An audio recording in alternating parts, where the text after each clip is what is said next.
할렐루야, 할렐루야.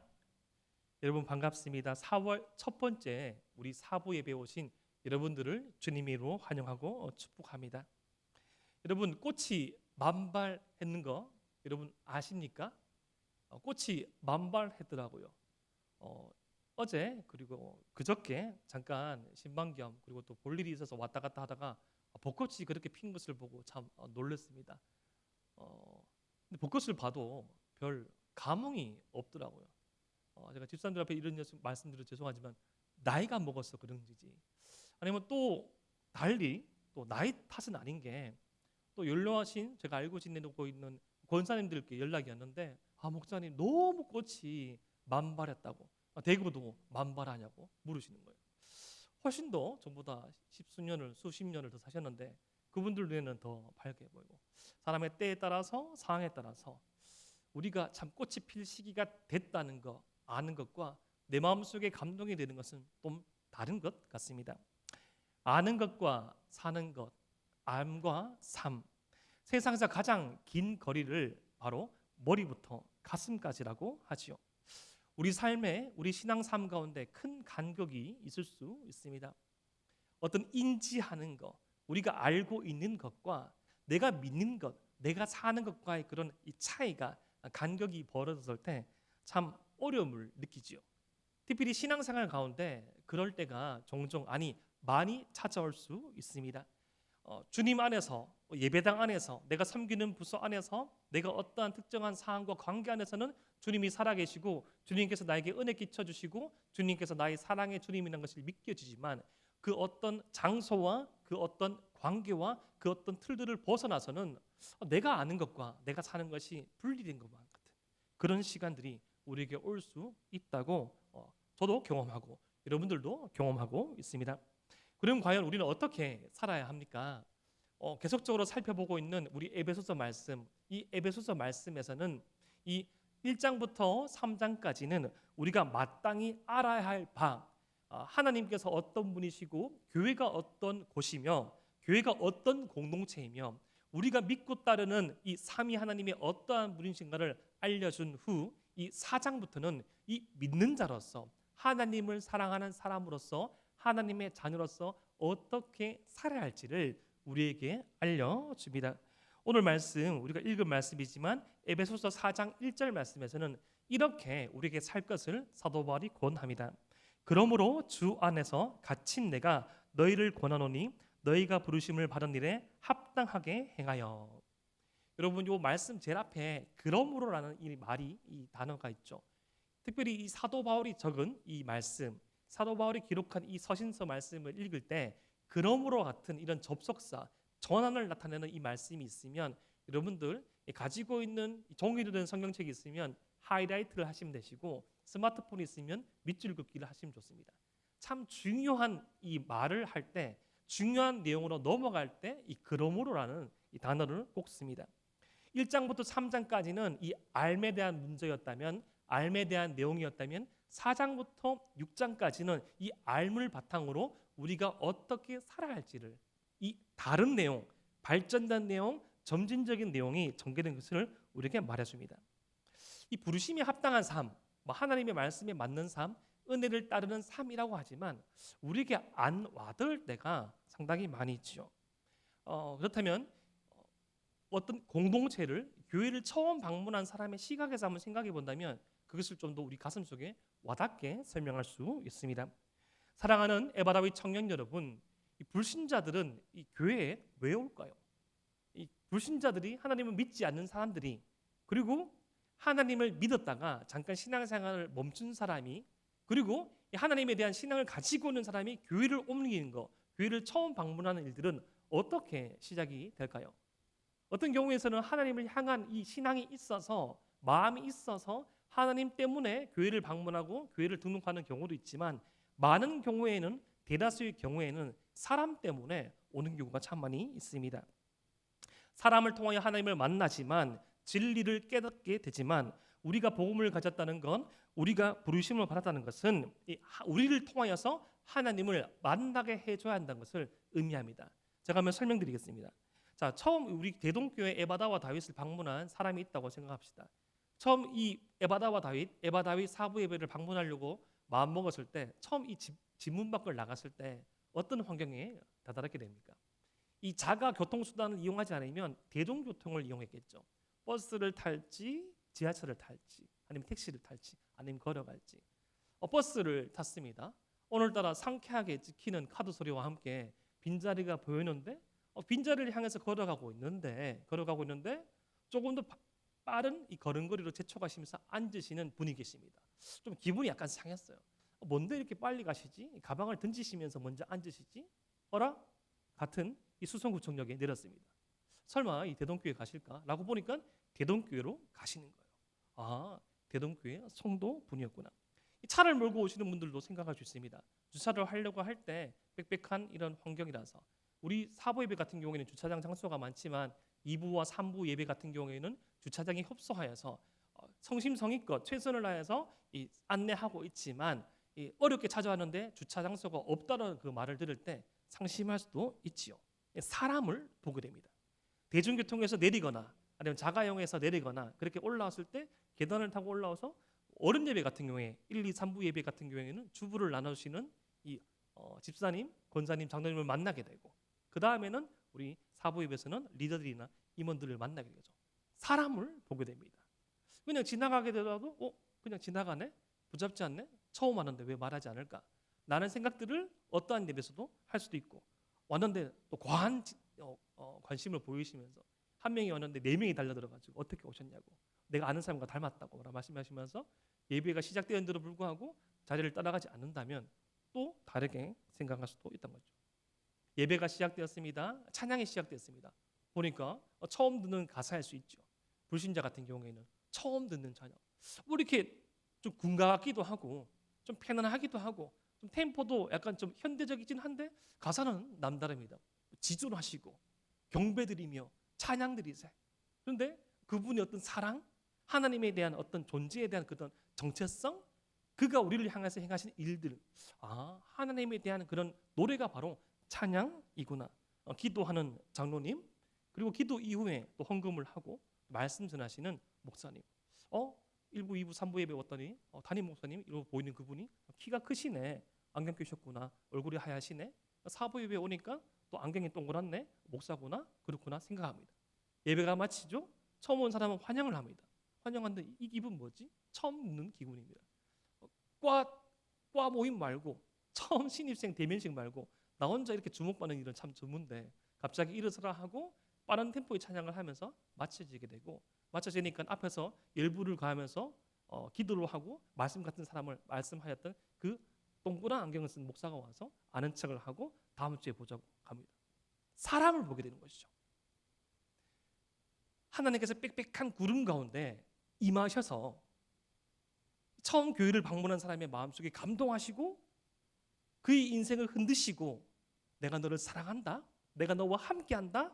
라는 말씀을 하실 수도 있겠지만 사람을 통하여서 교회에 오게 되고 사람을 먼저 만나게 됩니다. 그런데 저도 그러하였고 여러분도 그러하였고 많은 경우에 사람을 만남으로 통하여서 그 사람을 통하여서 하나님을 만나게 되는 경우가 많습니다. 오늘도 우리 3부 예배 이 설교 후에 이 학습 세례 입교식이 있었죠. 또 우리 특별히 주일학교를 섬기는 우리 청년들 와서 이 입교 세례한 친구들을 축하하는 그 모습들을 봤는데 그 짧은 시간이지만 이 세례 입교에 참석한 학습에 참석한 그 친구들에게는 참 소중한 추억이겠죠. 왜 그렇게 축하해 줍니까? 왜 그렇게 환영해 줍니까? 그 사랑을 받았고 그 사랑을 누렸기 때문에 세례 교인이 된다는 것이 학습 교인이 된다는 것이 입교 교인이 된다는 것이 어떤 의미인 줄 알고 내가 그 사랑 받았기 때문에 그 축하를 다시 해줄 때 그 선배를 통하여서 그 청년을 통하여서 그 교육자를 통해서 하나님을 만나게 되죠. 처음부터 어떤 진리에 대해서 다 알아서 진리를 깨달아서 교회를 찾아오고 교회에 정착하고 하나님을 만나는 경우는 드뭅니다. 잘 알지 못하지만 어떻게 보면 이 소그룹 모임에서도 내가 참 체험하지 못하고 내가 누리지 못하고 내가 깨닫지 못한 바지만 때로는 이 소그룹 모임이 이 개똥 철학을 나누는 모임으로 갈 수도 있고, 라떼는 말이야라고 말하면서 이 어떤 라떼를 말하는 모임이 아니라 그런 분위기로 갈 수도 있고, 때로는 힘들었던 이야기 한 시간 동안 이 소그룹 모임 주어지면 55분 힘들었던 얘기하고 마지막 정신 차리고 기도회로 마칠 수도 있지만, 신앙을 가지고 하나님 안에서 분투하고 마음 나누고 함께 한 하나님을 바라보고 나아가는 그 사람을 통하여서 하나님의 살아계심을 느끼며 하나님의 살아계심을 확인하며 하나님을 더 알게 됩니다. 삶이 하나님을 알므로 나아간다는 것입니다. 데살로니가 전서 1장 6절 말씀에 이러한 말씀이 있습니다. 우리 함께 한번 읽어 보겠습니다. 시작. 또 너희는 많은 환난 가운데서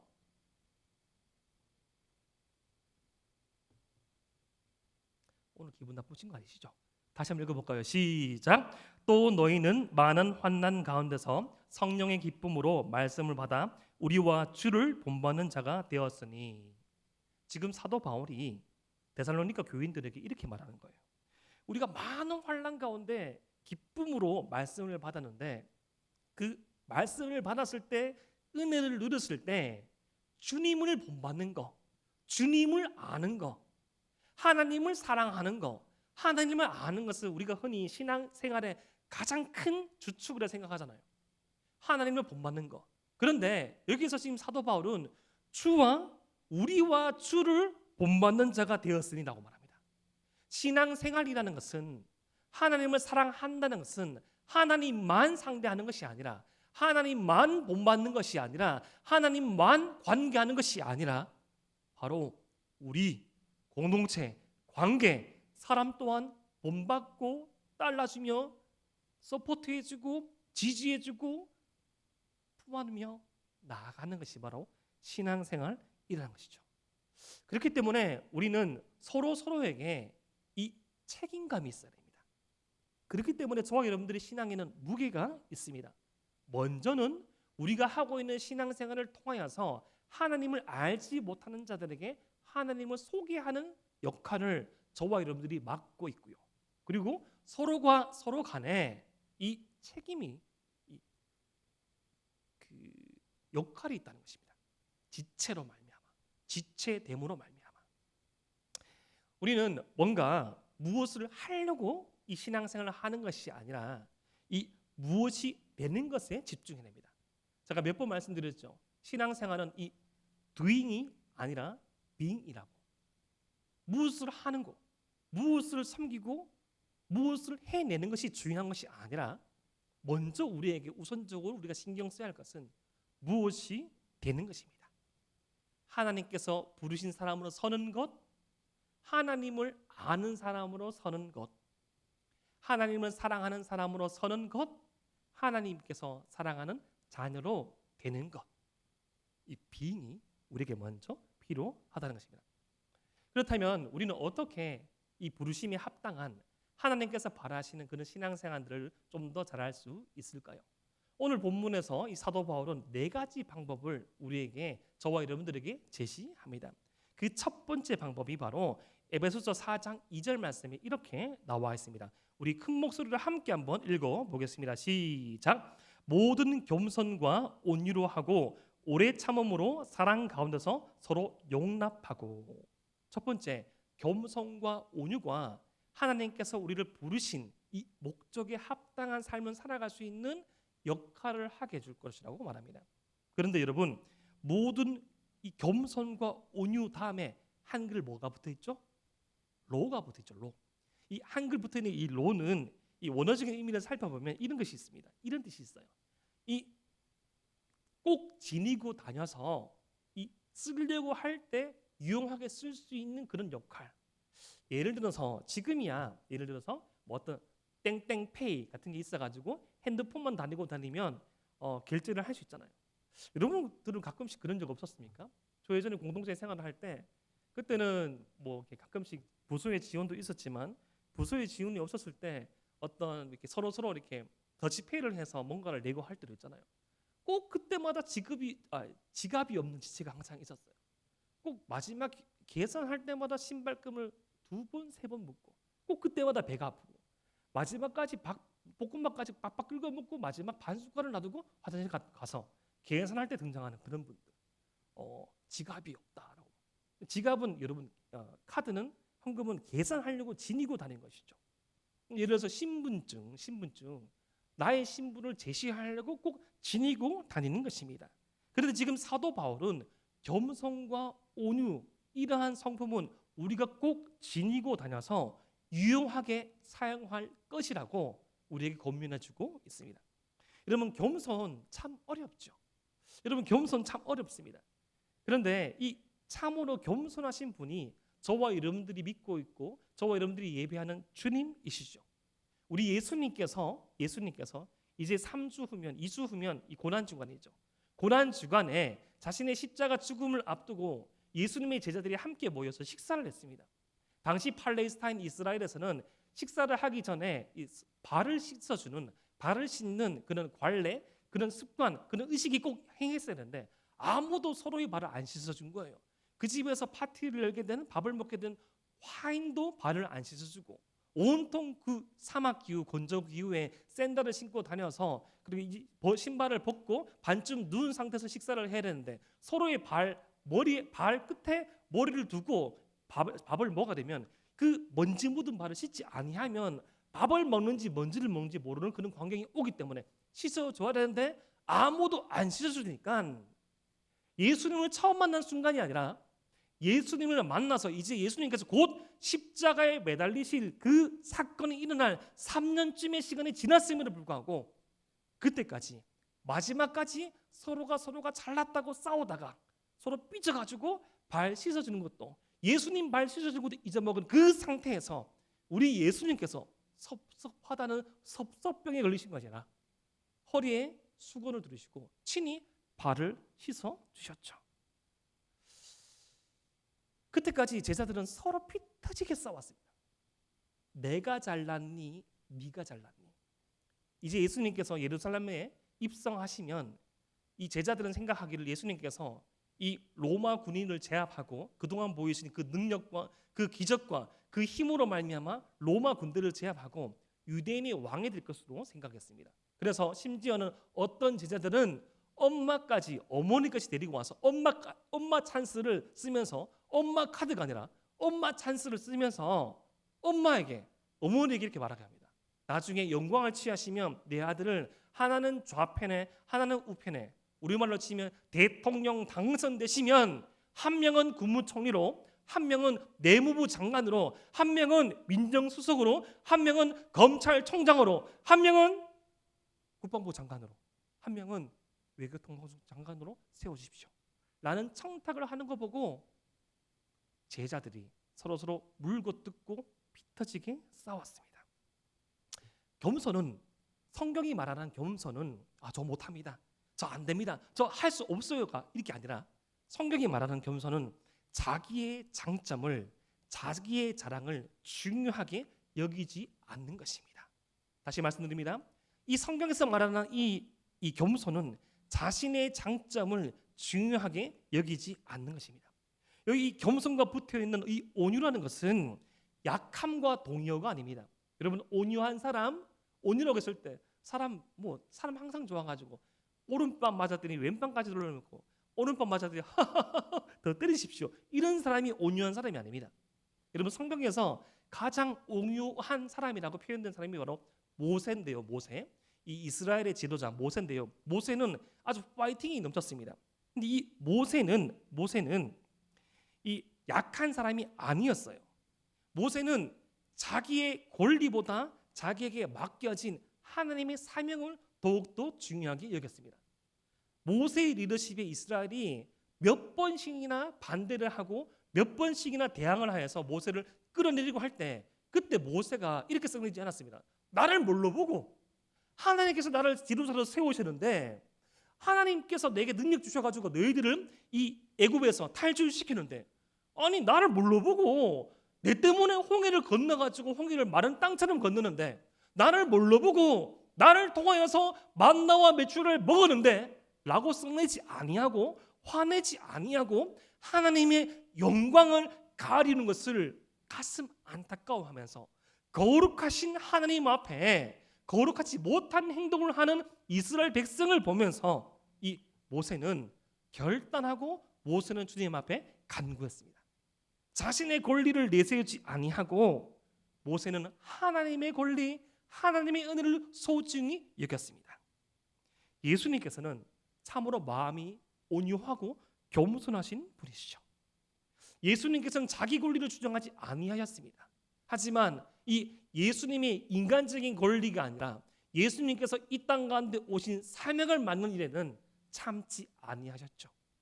죄인들과의 교제를 막고 이 사람들을 살피는 그들을 금지하셨을 때 예수님께서는 그 타락한 성전의 기능을 회복시키시려고 이 상을 엎으셨고 사람들을 비난하시면서 최고 종교 지도자로도 진리를 선포하였습니다.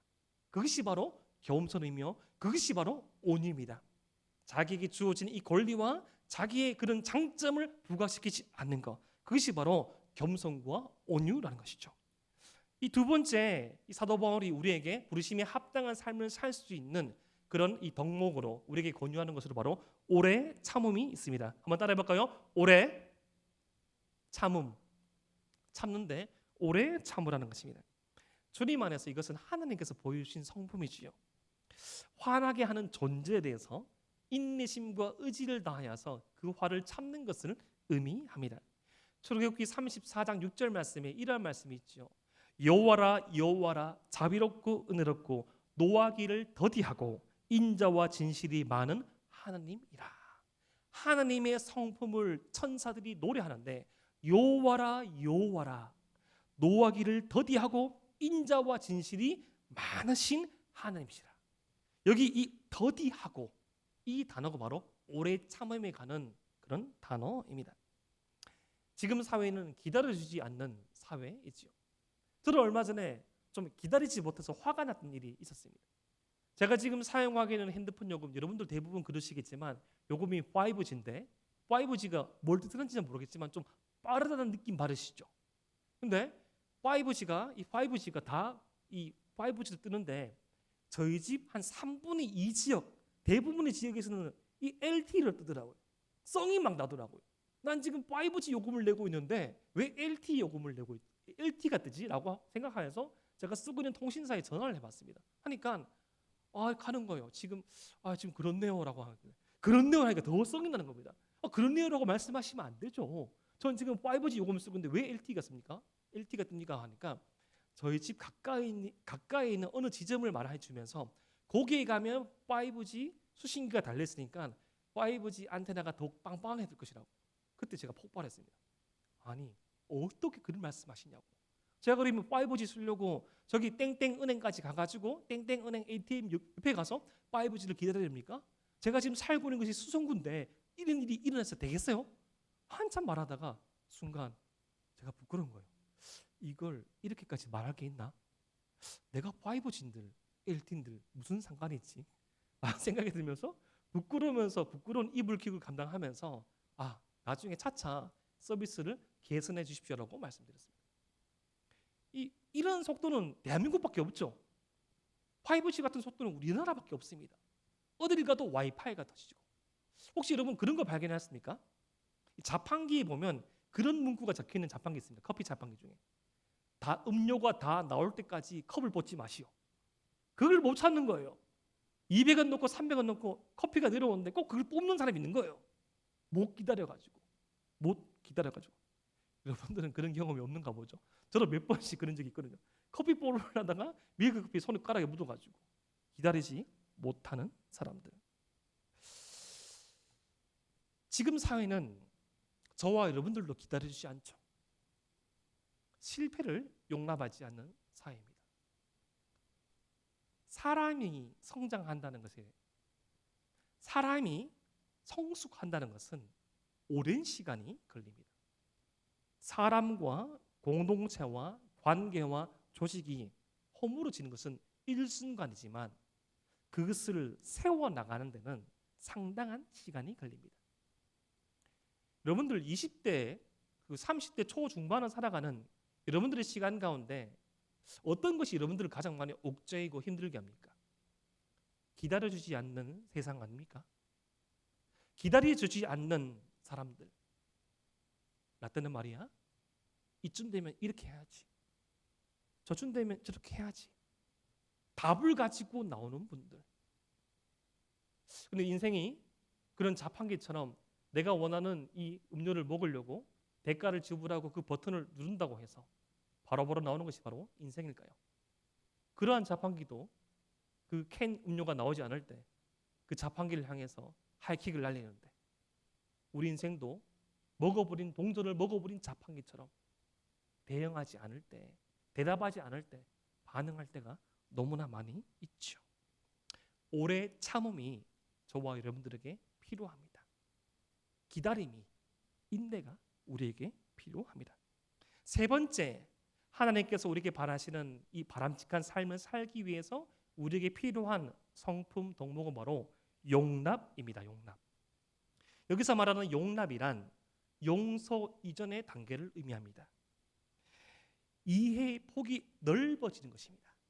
여러분, 저는 이 성경을 어릴 적부터 계속 통독하고 묵상하면서 몇 가지 이해가 안 되는 그런 말씀이 있었습니다. 제가 전에도 한번 말씀드렸다시피 제가 사춘기 시절이 지나고 사춘기 시절 한참 방황할 때 가장 힘들어하던 말씀이 바로 내 부모를 공경하라는 것이었습니다.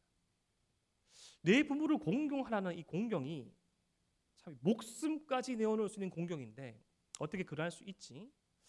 라는 그런 이 질문에 있어서 그 공경함에 대한 그런 어떤 고민은 저의 어떤 성장 배경과 저희 집안 사정과 참 많이 연계가 되어 있었죠. 많은 부분이 있어서 홀로 감당을 하였고 많은 부분이 있어서 혼자 모든 것들을 해야 했던 제 상황에서 어떤 것들도 어떤 지원이나 어떤 비 내리는 상황 가운데 우산이 되어지지 못하는 이런 가정 환경을 생각할 때 참 많은 박탈감과 어려움이 있었거든요. 조건절이 붙어 있지 않은 그 말씀에 대해서 계속 묵상하고 하나님에 대해서 그 은혜를 깨닫게 되고 주님을 더욱더 깊이 알아감에 따라서 조건 없는 우리를 향한 그 무조건적인 사랑이 이 세상에서 구현되어지는 그런 곡 가운데 하나가 바로 부모에 대한 조건 없는 사랑임을 깨닫게 되었습니다. 반대적으로 이 자녀를 향한 그 사랑이 조건 없는 사랑이었거든요. 하나님께서 서로 사랑하라 말씀하시죠. 심지어 용서하라 말씀하시죠. 내 원수를 내 몸과 같이 사랑하라 말씀하시는데 우리 하나님께서는 사랑하라 말씀하실 때 내 원수를 내 몸과 같이 사랑하라 말씀하실 때 무턱 대놓고 사랑하라 말씀하시지 않습니다. 그 중간 단계로서 용납의 단계가 있다는 것이죠. 여러분, 용납은 어떤 이 사람과 어떤 관계와 어떤 이 세계에 대한 이해의 폭이 넓어지는 것입니다. 나라는 아주 작은 이 이해의 폭에서 이 이해의 폭이 깨트려지면서 이 시야가 넓어지는 거예요. 그럴 수 있겠구나.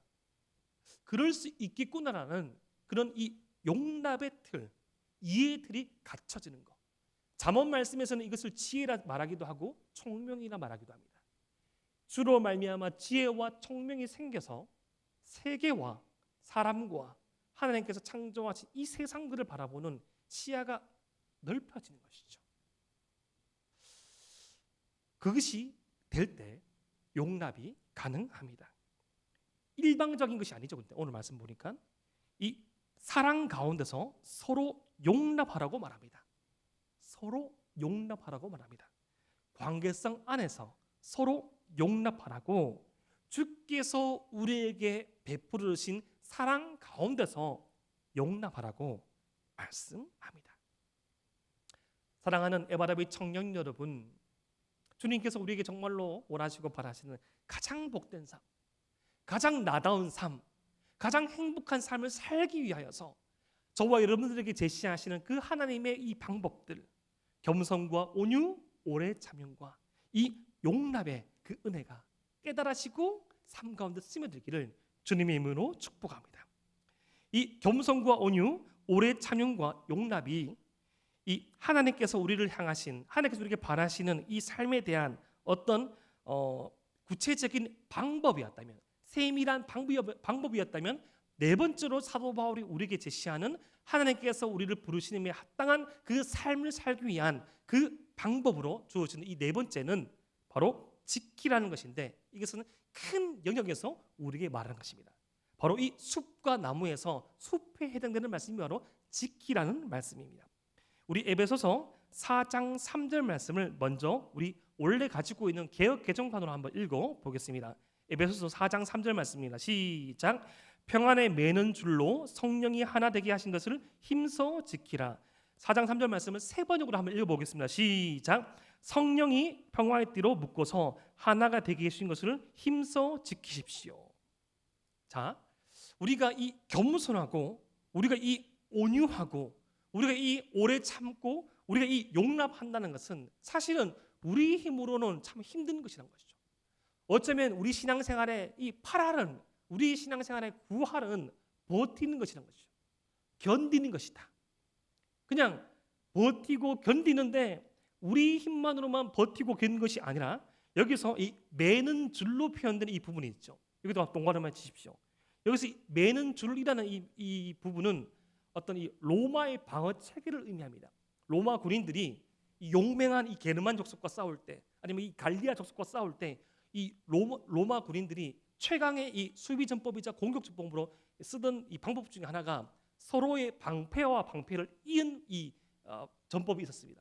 서로 줄로 메어 가지고 제 아무리 도끼로 찍고 창으로 내려 찍어도 큰 사람의 키를 커버하는 철방패로 묶어 가지고 밀면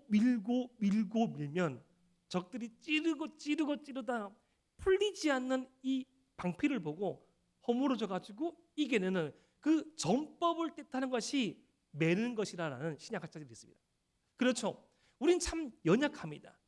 우린 참 부족해요. 하지만 나 혼자만 하는 신앙생활이 아니라 한 사람을 성령의 끈으로 묶어서 버티게 하신다면 우리는 하나님께서 바라시는 부르심에 합당한 삶을 살 수 있는 견디는 힘이, 지키는 힘이 생겨난다는 것이죠. 이 두 번째로 이 매는 줄에 대한 표현으로 가족 관계에 관한 말씀이라고 주장하는 분도 계십니다. 이 가족 관계, 나와 너와의 이 부자 관계, 나와 너와의 이런 이 자녀 관계를 매는 줄로 표현한다는 것이죠.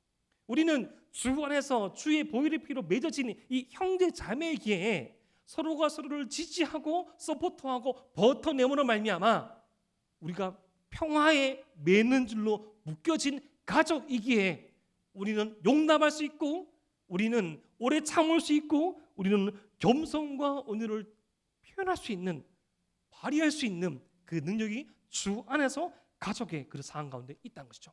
세 번째로 어떤 신약학자는 실제적으로 지금 에베소서를 기록하고 있는 사도 바울이 이 감옥에 갇혀 있는 그 상황을 말하는 것이라고 말합니다. 지금 사도 바울은 분명히 감옥에 갇힌 상황에서 에베소서 말씀을 기록하고 있지만 사도 바울의 이 매음으로 말미암아 더 큰 기쁨을 누리게 하듯이 저와 여러분들을 매고 있는 어떤 현실의 그 매는 것들, 때로는 나의 이 직장 생활들, 때로는 나의 인간관계들, 때로는 나의 공동체 안에서의 상처들, 때로는 나를 짓누르는 나로 이해할 수 없는 이 과거의 상처들이 상처로만 남는 것이 아니라 어려움만 남는 것이 아니라 주의 은혜가 덮어질 때, 주님의 은혜가 나 가운데 충만해질 때, 나 자신을 깨트리는 그 또 다른 이 총명과 지혜가 있을 때 나를 살리고 너를 살리고 우리를 살리는 평안의 매는 줄로 발휘되더라는 것이죠. 우리에게 매는 줄이 필요합니다. 이렇게 매는 줄로 묶어진 지켰을 때, 우리의 삶 가운데 신앙으로 버텼을 때, 우리가 이 자리 가운데 서 있을 때, 또 버티고 또 지키고 또 버텼을 때 어떠한 일이 일어나는가 하니 부르심에 가장 합당한 삶의 열매 중 하나는 바로 하나됨이 일어난다고 오늘 본문에서는 말합니다. 하나됨, 일치, 교회의 하나됨, 공동체의 하나됨, 나의 하나됨, 주님과의 하나됨이 그 은혜가 일어난다는 것이죠. 여러분, 세상이 하나 되게 하는 그 방법이 한 두 가지 정도가 있습니다. 첫 번째로 세상이 하나 되는 방법은 나에게 맞춰라고 말하죠. 네가 좀 맞춰라, 네가 좀 변해라, 네가 좀 맞춰주면 좀 우리가 하나 될 것 같은데, 좀 분위기가 좋아질 것 같은데 라고 말합니다. 두 번째 많이 쓰는 방법 중에 하나는 또 이거죠. 서로 좀 조금 양보해라, 좀 타협점을 좀 찾아라 이렇게 말하는데, 이 조금 나에게 맞춰달라. 나는 가만히 있고 어떤 상대는 가만히 있고 일방적으로 어느 상대에게 일방적으로 맞춰달라는 것은 자칫 잘못하면 이 은혜가 빠지면 약육강식 적자생중의 논리가 펼쳐질 수도 있습니다. 강한 자에게 맞춰야 되는 상황이 될 수도 있다는 것이죠.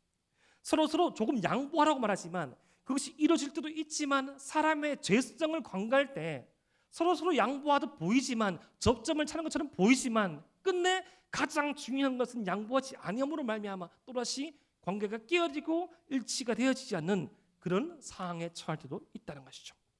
그런데 하나님께서 말씀하시는 하나되는 방법, 하나님께서 우리가 하나될 수 있는 이유에 대해서 주님께서 이렇게 말씀하시는데, 저와 여러분들이 우리가 한 소망을 품고 있기 때문에, 저와 여러분들이 한 소망을 가지고 있기 때문에 하나가 될 수 있다고 말합니다. 우리에게는 한 소망이 있습니다. 우리는 한 하나님을 믿지요. 우리는 하나의 신앙 고백을 합니다. 저 여러분들 예비를 시작할 때 사도신경으로 고백하지 않았습니까? 전능하사 천지를 만드신 하나님 아버지를 내가 믿사오며 그 외아들 우리 주 예수 그리스도를 믿사오니, 같은 신앙 고백을 하였잖아요. 한 주님을 믿고요, 한 아버지의 자녀입니다. 우리의 한 소망 되시는 하나님께 대하여 이야기하는 것, 우리의 한 소망 되시는 주님을 바라보고 나아가는 것, 그때 한 소망을 가지고 우리가 하나 될 수 있다는 것이죠.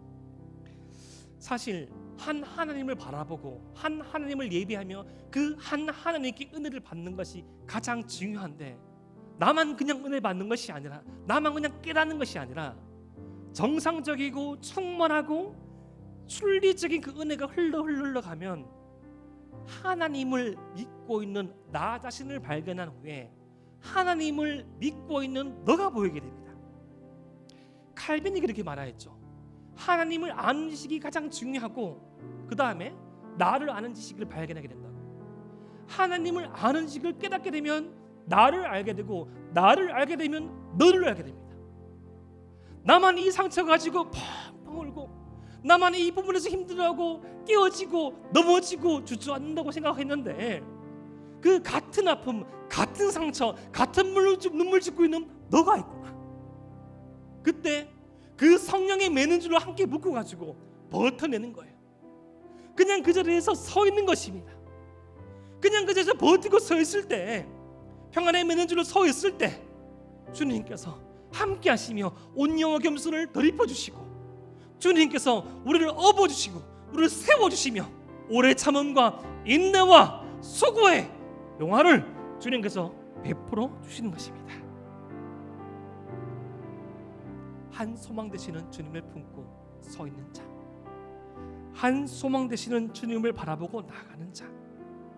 우리는 많은 시간 우리가 어떠한지를 말하잖아요. 내가 어떤지, 네가 어떤지, 우리 공동체가 어떠한지, 이 직장이 어떠한지, 이 나라가 어떠한지, 코로나가 어떠한지를 말할 수 있는데 참 그것도 중요하지만, 우리의 한 소망 되시는 주님을 이야기하는 것이, 주님이 어떠한지를 고백하는지가 더 중요합니다. 피상적으로 살아라고 말씀드린 것이 아닙니다. 비현실적으로 살아라고 말씀드린 것이 아닙니다. 초월적으로 살아가라고 말씀드린 것이 아닙니다. 초대교회가 왜 힘이 있었을까요? 그 작고 작은 무리가 무엇으로 말미암아 그 약한 그 무리가 로마를 삼키고 세상을 정복할 수 있었을까요? 그들은 현실 가운데 있었지만 그들이 노예 상황으로 처했던 현실을 말했던 것이 아니라, 그들이 갇혀있던 그 동굴의 속만을 이야기하는 것이 아니라 예배 가운데 임하신 주님을 말하였고, 나와 너 사이에 함께 하시는 주님을 노래하였고, 나와 너 사이에서 역사하시는 주님을 이야기하였고, 우리 사이에서 역사하시고 우리 가운데 함께 하시는 주님을 고백함으로 말미암아 죽음이 온다, 죽음이 맞다간다, 그것을 이겨낼 수 있었던 것이죠. 예배와 일상이 하나 되어야 합니다. 하나님과 내가 하나 되어야 합니다. 나와 너가 하나 되어야 됩니다. 말씀과 삶이 분리되지 않아야 됩니다. 말씀을 그대로 받는 믿음이 있어야 됩니다. 목사님만 말씀하신 그 말씀이 아니라, 내가 잘 되는 그 채널에서 말씀하시는 그 말씀이 아니라, 내가 그대로 받는 믿음을 허락하여 주시옵소서. 그 말씀을 그대로 믿게 하여 주시옵소서. 신앙을 그대로 가지게 하여 주시옵소서. 알면서 삶으로, 느끼면서 의지로 움직이는 신앙이 되게 하여 주시옵소서. 우리는 반발짝 나아가야 합니다. 알면서 삶으로, 사람에서 하나님으로, 다시 하나님에서 사람으로 확장되고 합쳐지고 확장되어 갈 때, 저와 여러분들의 삶 가운데 더욱더 충만한 주의 은혜를 누리시게 될 것입니다. 그러한 새로운 반급을 내리는 오늘 되기를 주님의 이름으로 축복합니다. 기도드리겠습니다.